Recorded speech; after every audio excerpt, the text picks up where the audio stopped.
Hi everybody, I'm Leena Thomas and I crossed the bridge from the Faculty of Design, Architecture and Building and teach in the School of Architecture and do a lot of research around sustainability in buildings.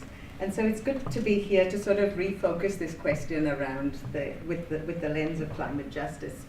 And given the emphasis on sort of work and life, rather than come at you from a sort of traditional approach of talking about energy efficiency and photovoltaic panels and everything else that is going to save us or the policies to that end, I thought that I'd like to actually talk about some things which are also about the everyday aspects of work and life, not so much about the drama of the heat stress events, and sort of think about how we might rethink the notion of thermal comfort in the context of the everyday and how that actually affects our way of adapting and some of the shifts that might need to occur.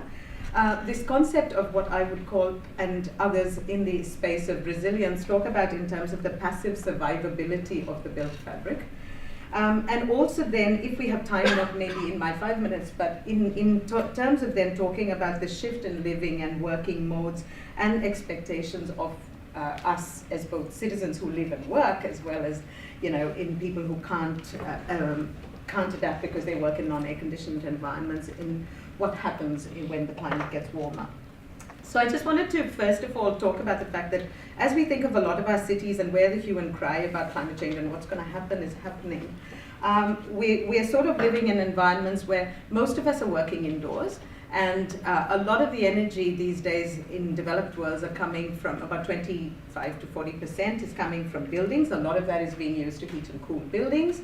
And ostensibly for this notion of thermal comfort, which defined on a very simple level, the way the thermostat does it is the absence of discomfort deemed to be within a very narrow band of temperatures between 21 and 23 degrees.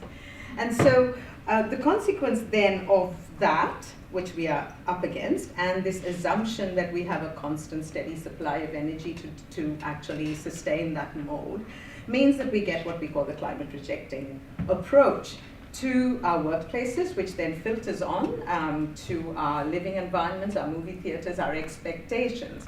And what we found in some of our research is that air conditioning begets a preference for air conditioning. Every time you have a degree change in your thermostat setting, it's 8 to 10% increase in the energy for cooling, for example. Sorry, decrease.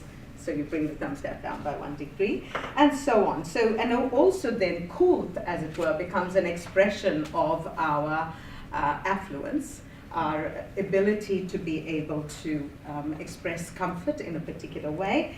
But increasingly, the other part of that is this dependence and belief in energy-based systems is moving us to a situation that the absence of that means that the built forms that we have find it very hard to actually survive. So when we bring it to that question of passive survivability, we've now got sealed buildings that we're not able to open windows and therefore think in terms of natural ventilation, etc.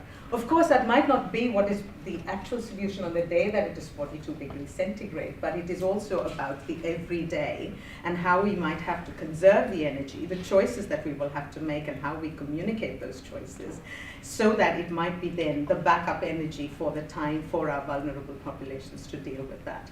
So in that context, I suppose, you know, some of our work that has then been done, we did field studies in work environments in Australia and in India, and we were able to demonstrate what we kind of know, that actually it's not about a thermostat setting, it's actually a function of outdoor temperature, outdoor climate. It varies with outdoor climate, so people's preferences vary with what they are actually experiencing at that point, if you give people the ability to adapt to those conditions. That takes the notion of thermal comfort from something that is about the absence of discomfort to this idea of more thermal delight. And the idea that you're then able to, it's not my term, there's a whole book by,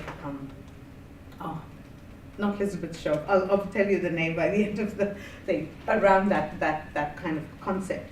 And so I suppose the aspect of that, of course, while I've been talking in terms of indoor, then also means how are we going to be designing our cities and championing for these alternate spaces in which our citizens are going to be able to find respite if our outdoors are difficult? How do we actually what kind of, the trees and so on that we might have to think about in our outdoor spaces?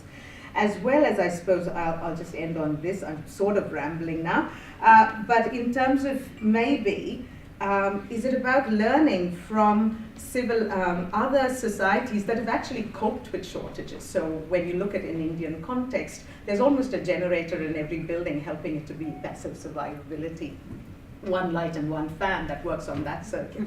Those kind of choices that we kind of can think of. And the other might be about the shift to different times of day. What does that mean if we suddenly say all our construction sites are going to operate like in Dubai at night?